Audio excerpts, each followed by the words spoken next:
persyaratan yang bisa menyebabkan kita masuk ke dalam surganya Allah Subhanahu wa Ta'ala. Yang pertama, iman. Orang kalau mau masuk surganya Allah mesti beriman. Karena orang yang nggak punya iman dilarang masuk surganya Allah Subhanahu wa Ta'ala. Imannya itu iman kepada siapa? Iman kepada Allah dan iman kepada Nabi besar Muhammad Sallallahu Alaihi Wasallam. Ini mesti diiringin dua-duanya. Beriman kepada Allah tapi nggak beriman sama Nabi Muhammad Sallallahu Alaihi Wasallam, nggak diterima sama Allah Subhanahu Wa Taala imannya. Atau sebaliknya, kita beriman kepada Nabi Muhammad tapi nggak beriman sama Allah Subhanahu Wa Taala, nggak diterima juga sama Allah Subhanahu Wa Taala. Karena di setiap tiang-tiang surga atau di setiap pintu-pintu yang ada di surga itu ada kalimat La ilaha illallah Muhammadur Rasulullah. Ini nggak bisa dipisah. Sampai saking ini kalimat nggak bisa dipisah, diceritakan kalau kata ulama, seandainya kita mau berpisah sejenak sama orang yang kita cintai, sama orang yang kita sukai, kayak seorang suami mau pergi, dia mau bermusafir, mau berpergian, dia berharap bisa kembali lagi sama istrinya, bisa ketemu lagi sama istrinya. Itu dianjurkan sama ulama, si istri sebelum berangkat nih, si istri ucapin La ilaha illallah dan suaminya jawab Muhammad Rasulullah. Karena ini kalimat nggak bisa dipisah, maka setelah perpisahan itu pun pasti akan kembali, bakal ketemu lagi. Saking ini kalimat nggak bisa dipisah. Masya Allah, kalimat yang sangat luar biasa. La ilaha illallah Muhammad Rasulullah Sallallahu Alaihi Wasallam. Iman kepada Allah Subhanahu Wa Taala dengan sebenar-benarnya iman. Karena dikatakan oleh Rasul Sallallahu Alaihi Wasallam, likulli ummatin ijil wa ijlu ummati ad-dinar wa dirham. Jadi kata Rasul Sallallahu Alaihi Wasallam, di setiap umat itu memiliki sesembahan selain Allah. Dan yang banyak terjadi di sesembahan umatku, kata Rasul Sallallahu Alaihi Wasallam, yaitu dunia dan harta. Banyak orang sekarang nyaingin Allah Subhanahu Wa Taala dengan dunia. Kadang-kadang kalau sengaja atau nggak sengaja kadang-kadang kita lebih menuhankan pekerjaan kita dibandingkan Allah Subhanahu Wa Taala. Padahal kita udah diajarin dari kecil yang namanya rezeki, jodoh, maut itu udah ditentuin sama Allah Subhanahu Wa Taala. Tapi kadang-kadang begitu kita mau dikeluarin dari pabrik, itu ada aja yang komplain mau makan apaan. Kalau kita nggak kerja mau makan apaan, seakan-akan ini Tuhannya itu tempat pekerjaan, bukan Allah Subhanahu Wa Taala lagi. Seakan-akan yang memberikan rezeki itu bukan Allah Subhanahu Wa Taala, tapi pekerjaannya dia. Nah ini kadang-kadang iman kita bisa goyang gitu. Ya makanya kata Rasulullah SAW, kesembahan umatku selain Allah Subhanahu Wa Taala kadang-kadang itu dunia. Makanya mudah-mudahan kita yang hadir di majelis ini diberikan kekuatan iman kepada Allah Subhanahu Wa Taala sehingga kita tidak menyandarkan diri kita kepada selain Allah Subhanahu Wa Taala. Amin ya Rabbal. Yang kedua, setelah iman, amal. Orang punya iman tapi nggak punya amal, belum tentu juga dia bisa masuk surga. Karena diriwayatkan dalam hadis qudsi, Allah Subhanahu Wa Taala berfirman, udkhulul jannata bi rahmati waqtasimuha bi a'malikum. Masuklah kalian ke dalam surga dengan rahmatnya Allah Subhanahu Wa Taala. Tapi bagi-bagilah posisi kalian dengan amal perbuatan kalian masing-masing. Sebab surga ini pintunya macam-macam. Ada pintu buat orang yang ahli puasa, ada pintu buat orang yang ahli sholat malam, ada pintu buat orang yang ahli sedekah, ahli zakat, macam-macam pintunya. Kira-kira kita mau masuk pintu lewat mana? Apa kita ahli Quran? Apa kita ahli sedekah? Apa kita ahli puasa? Kira-kira kita pintu yang mana tuh? Sebab masuk surga dengan rahmatnya Allah. Tapi di dalam surga kita bagi-bagi pintu tergantung dengan amal kita. Kayak sekarang kita masuk hotel, ini hotel bintang 10, hotel luar biasa.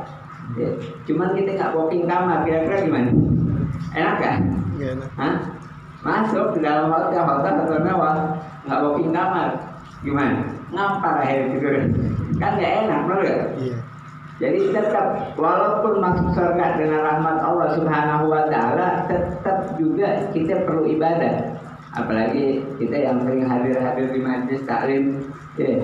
Kita sering hadir di majelis taklim, kalau nggak ada perubahan amal kebaikan dalam diri kita, naudzubillah min dzalik, sering ada sampaikan bahwasanya kata Rasul sallallahu alaihi wasallam, asadun nas azaban yaumal qiyamah al-alim lan yanfa'ullah bi ilmih. Orang yang paling dahsyat nanti, yang paling sadid azabnya nanti di yaumil qiyamah, orang yang dikasih kesempatan memiliki ilmu oleh Allah Subhanahu wa taala tapi ilmunya nggak bermanfaat, tidak mendekatkan dia kepada Allah Subhanahu wa taala, itu azabnya sadid. Ya. Bahkan di kitab Jubat, wa alimun bi ilmihi lam ya'malan mu'adzabun min qabli ubadin watan.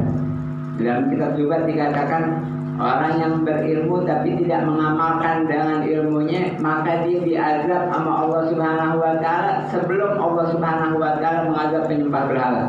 Sebelum penyembah berhala, orang alim yang enggak mau mengerjakan dengan ilmunya diazab terlebih dahulu. Naudzubillah min dzalik. Mudah-mudahan kita semua dijaga oleh Allah Subhanahu wa taala dan kita diberikan ilmu yang bermanfaat yang bisa menuntun kita menuju ke dalam rahmat dan keridhaannya Allah Subhanahu wa taala. Amin ya rabbal alamin.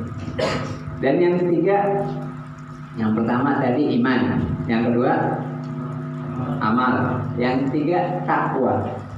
At-taqwa imtisalul awamirillah wa ijtinabun nawahihi libtigha'a mardatillah. Mengerjakan apa saja yang diperintahkan oleh Allah Subhanahu wa taala serta menjauhi apa saja yang dilarang oleh Allah Subhanahu wa taala semata-mata dengan tujuan mencari keridhaannya Allah Subhanahu wa taala. Mencari keridhaan Allah Subhanahu wa taala. Rabi'atul Adawiyah dulu masih kecil, umur kisaran 6 tahun. Diriwayatkan, dikisahkan Rabi'atul Adawiyah umur 6 tahun. Ini lagi duduk bareng-bareng sama keluarga. Ada ayah, ada ibunya di situ duduk bareng-bareng mau makan. Tiba-tiba ini Rabi'atul Adawiyah udah siap makanan di depan piring, udah siap disendok, udah siap mau dimakan. Tiba-tiba si ayah ngomong, wahai putriku, seandainya makanan yang ada di hadapanmu ini haram, kira-kira apa yang akan kau lakukan? Ini anak umur 6 tahun. Ditanya sama bapaknya, seandainya makanan yang di depan ente itu haram, ya, apa yang akan kau lakukan? Dia bilang, kata Rabi'atul Adawiyah, seandainya makanan ini haram, maka aku tidak akan memakannya, walaupun perih di dalam perutku. Aku bisa menahan rasa sakit di dalam perutku, tapi aku nggak akan bisa menahan rasa perihnya dibakar di dalam api neraka. Ini anak umur 6 tahun bisa menjawab gitu. Kira-kira kalau kita, waktu lagi lapar luar biasa, ada makanan tapi haram, gimana? Beda ya orang zaman sekarang sama zaman dulu ya. Tapi pernah diceritakan ada seseorang laki-laki ngadu sama ustadznya. Ustadz, saya ini nikah udah 10 tahun.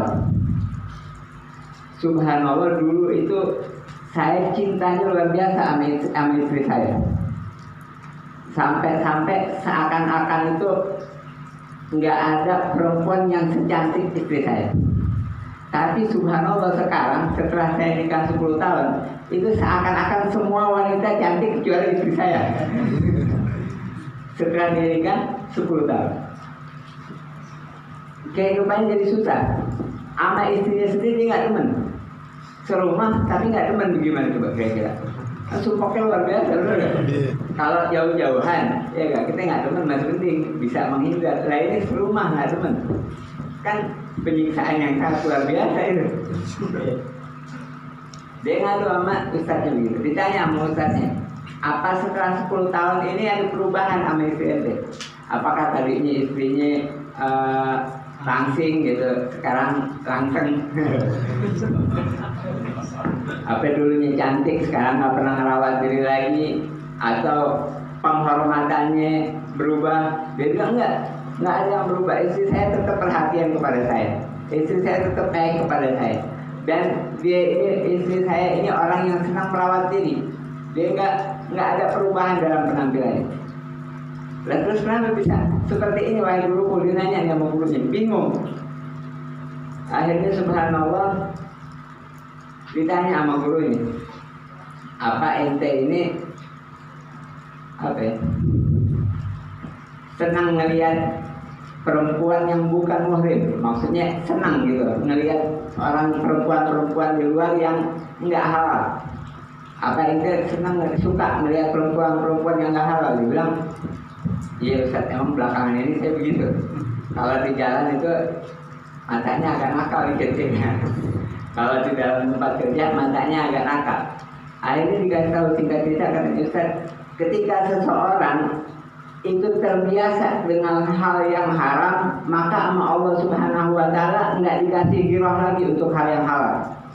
Makanya ketika ada orang mencari rezeki, dia dapatnya dari yang haram. Iya, dia carinya dari yang haram, maka dia akan merasa susah mencari rezeki di tempat yang halal. Makanya banyak orang dari sekarang ini suka ngomong, yang haram aja susah, apalagi yang halal. Itu yang salah bukan Allahnya, yang salah orangnya, karena dia senangnya nyari di tempat yang halal, akhirnya sama Allah dikasih susah mencari di tempat yang haram. Atau sebaliknya, kalau orang yang senang mencari di tempat yang haram, dia bakal diberi susah oleh Allah Subhanahu wa Ta'ala mencari di tempat yang halal.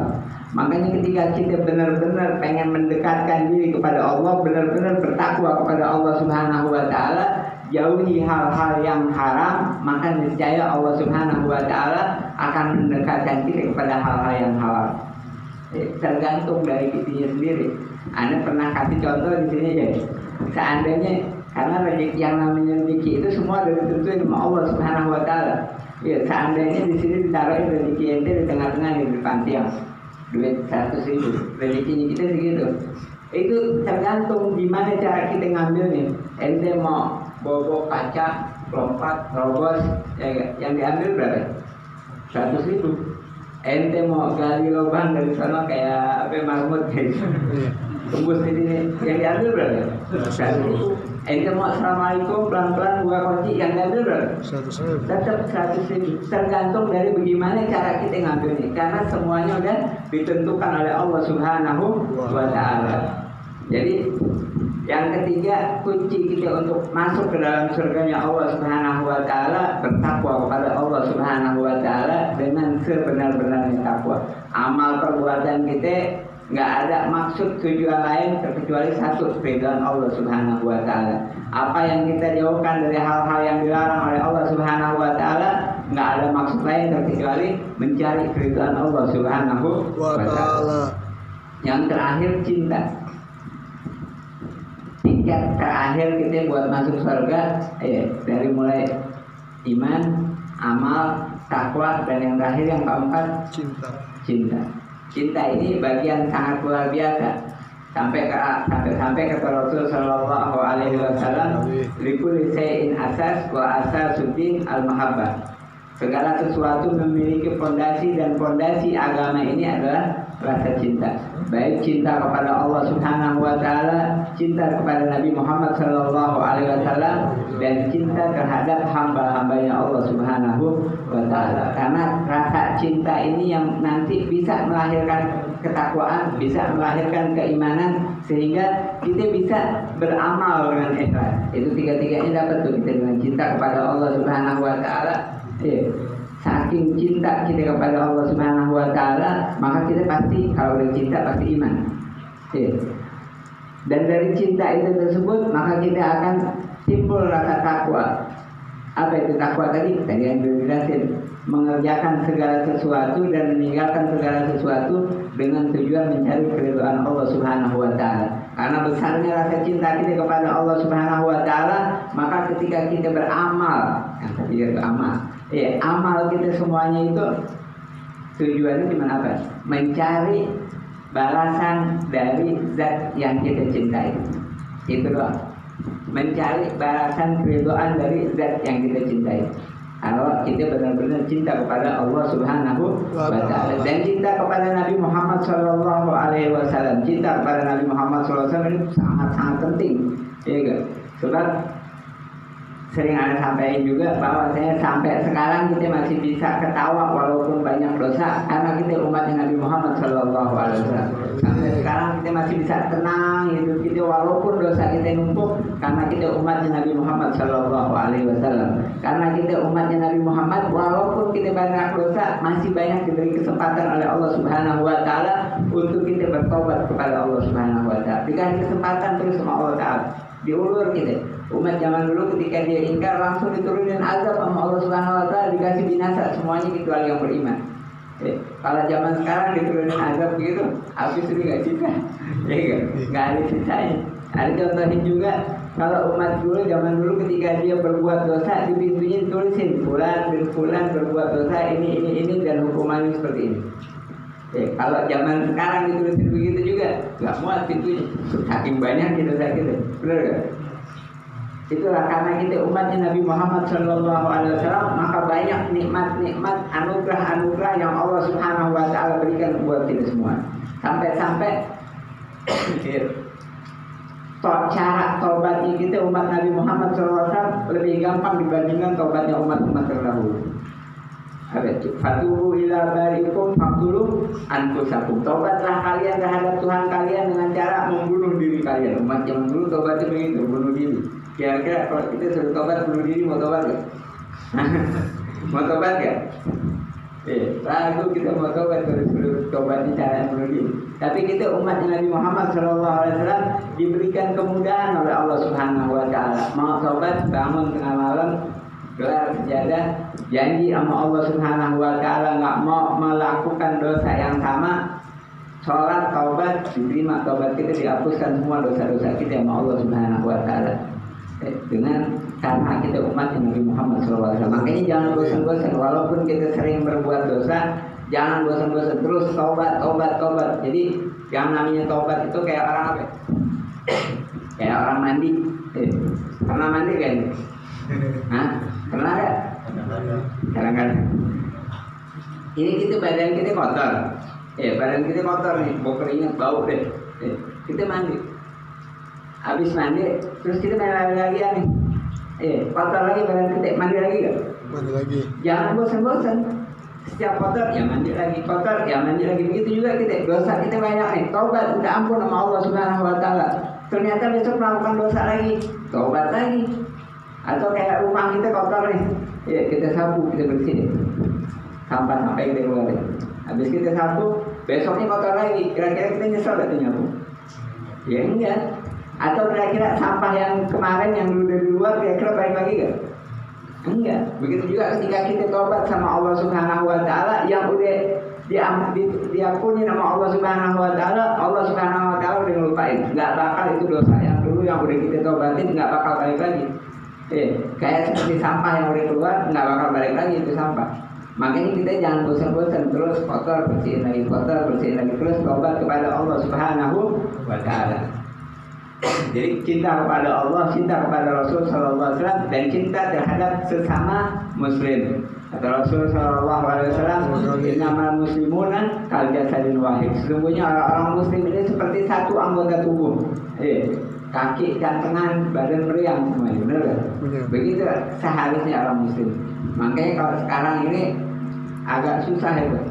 Giroh antar sesama Muslim itu berat. Kadang-kadang melihat tetangga kelaparan juga kita cuek-cuek aja, ya kan? Nah nggak seperti itu. Ini yang harus kita bangkitkan lagi. Islam bakal kuat kalau kita mau bersatu. Tapi kalau kita berpecah belah, maka hilang kekuatan tersebut. Makanya amal Rasulullah SAW diibaratkan seperti satu anggota tubuh. Supaya apa? Supaya ada ikatan batin. Supaya kita ada kedekatan yang sangat luar biasa antar sesama Muslim. Ada cinta antar sesama Muslim. Karena orang yang pernah sampaikan juga, Bala Rasul Sallallahu Alaihi Wasallam, Yaqulullah yaumal qiyamah ainal mutahabbuna li jalali. Al-yawma azillahum fi zilli yawma la zilla illa zilli. Kata Rasul Sallallahu Alaihi Wasallam, kelak di yaumil qiyamah Allah Subhanahu Wa Taala akan menyerukan mana orang-orang yang saling mencintai karena Allah Subhanahu Wa Taala. Pada saat ini akan aku berikan mereka naungan pada saat tidak ada naungan selain naunganku. Orang-orang yang saling mencintai karena Allah Subhanahu Wa Taala kelak di kelak di yaumil kiamah, di saat semua dalam keadaan gelisah, di saat semua dalam keadaan ketakutan, mereka khusus orang-orang yang saling mencintai karena Allah dikasih sama Allah Subhanahu wa taala naungan. Ini naungan yang sangat luar biasa. Kita bernaung di bawah naungan Zat yang Maha Rahim, Zat yang Maha memberikan ampunan, Zat yang Maha memberikan rahmat. Ketika kita berada di bawah naungannya Allah Subhanahu wa taala, maka di hari kiamat orang semua dalam keadaan gelisah, dalam keadaan takut, kita nggak ada rasa takut. Kenapa? Di bawah naungannya Zat yang Maha Rahim. Orang-orang semua pada minta memohonkan ampunan, kita nggak mohon lagi, ada di bawah Zat yang memberikan pengampunan. Itu semua kita bisa dapatkan dengan saling mencintai antar sesama muslimah. Mudah-mudahan berkat perkumpulan ini kita dijadikan orang-orang yang senantiasa mencintai orang-orang yang diberikan hidayah oleh Allah Subhanahu wa taala, mencintai saudara-saudara muslim kita, sehingga kelak di yaumil kiamah kita berharap bisa berada di bawah naungannya Allah Subhanahu wa taala. Amin ya rabbal alamin. Oleh karenanya di kesempatan malam hari ini kita pengen kehidupan kita yang akan datang harus lebih baik daripada kehidupan kita yang telah lalu. Kita minta ilmu-ilmu, nasihat-nasihat, pembekalan dari guru-guru kita, khususnya yang udah jauh datang, Ustaz Sholihin Jailani. Kita harap. Assalamualaikum warahmatullahi wabarakatuh. Waalaikumsalam warahmatullahi wabarakatuh. Bismillahirrahmanirrahim. Alhamdulillahilladzi hadana lihada wa ma kunna linahtadiya laula an hadana Allah. Asyhadu an la ilaha illallah wahdahu la syarika lah. وأشهد أن سيدنا محمدا عبده ورسوله لا نبي بعده. اللهم صل وسلم وبارك على سيدنا وحبيبنا وشفيعنا وقرة أعيننا ومولانا محمد وعلى آله وأصحابه وأزواجه وذريته وأهل البيت أن الله يعلي درجاتهم في الجنة وينفعنا بأسرارهم وأنوارهم وعلومهم ونفحاتهم بالدين والدنيا والآخرة. آمين يا رب العالمين. أما بعد. Kepada yang sama-sama kita muliakan dan yang sama-sama kita cintai, guru kita bersama Sayyidina wa Habibina Syauqi bin Ahmad bin Yahya, yang mudah-mudahan beliau selalu diberikan kesehatan oleh Allah Subhanahu wa taala, diberikan panjang umur yang barokah, diberikan kemudahan atas segala hajat-hajatnya, baik hajat dunia maupun hajat akhirat. Dan segenap para tuan-tuan guru yang hadir di majelis yang mulia ini, ada Ustaz Lihur, Ustaz Mian, Ustaz satu, nah semuanya guru-guru kita semuanya. Mudah-mudahan diberikan kekuatan zahir dan batin oleh Allah Subhanahu wa taala, sehingga terus berjuang untuk berwatawasau bil haq watawasau bis sabr. Terus berjuang untuk saling ingat mengingatkan di dalam perkara yang hak, perkara yang benar, dan ingat mengingatkan di dalam perkara sabar, di dalam takwa kepada Allah Subhanahu wa taala. Dan segenap hadirin para jamaah sekalian rahimakumullah. Alhamdulillah, tadi telah banyak ilmu-ilmu yang disampaikan guru kita. Bagaimana guru kita Habibina Syauqi bin Ahmad bin Yahya, beliau menyampaikan berbagai macam jalan untuk sampai kepada surganya Allah Subhanahu wa taala. Andai kata kita tidak mampu mengingat semuanya dari 4 jalan yang beliau sampaikan kepada kita, setidaknya satu kita ingat, kita kantongin dalam sanubari kita yang paling dalam, kita bawa pulang, kita sampaikan kepada keluarga kita, insya Allah akan menjadi ilmu yang bermanfaat, dan kita berharap kepada Allah agar Allah memberikan kekuatan kepada diri kita untuk bisa mengamalkan ilmu-ilmu tersebut. Jadi yang terakhir tadi yang disampaikan guru kita, kalau kita tidak mampu dengan apa-apa yang beliau sampaikan yang sebelumnya, karena batasan-batasan ilmu dan pengetahuan kita berbeda, maka ambil yang keempat tadi. Apa itu yang keempat? Yaitu mahabbah. Karena al-mahabbah syajarah fil qalb. Karena mahabbah adalah pohon di dalam hati. Kalau kita dicintai oleh Nabi, kira-kira dicintai oleh Allah atau tidak? Kalau kita dicintai oleh Rasulullah, otomatis kita dicintai oleh Allah Subhanahu wa ta'ala.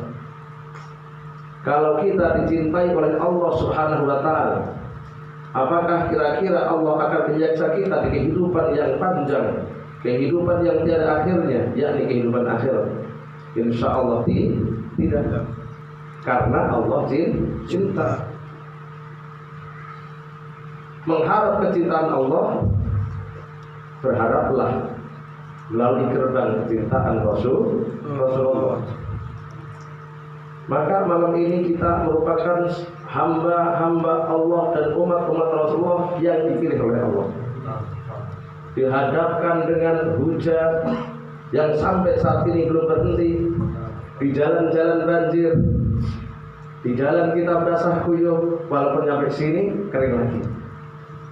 Kalau tidak tertanam mahabbah, tidak tertanam pohon kecintaan dalam hati kita, apakah kira-kira kita akan sampai ke sini? Tadi habis jamaah isya para jamaah, saya bilang sama jamaah, nanti ba'da isya tak tunggu di rumah. Nanti kita ngaji dalam pengajian rutin Habib Sauki bin Ahmad bin Yahya. Ditunggu sampai jam 8, gak ada yang nongol satu pun.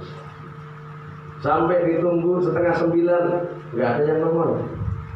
Sampai jam 9 dengan alasan saya terjebak hujan.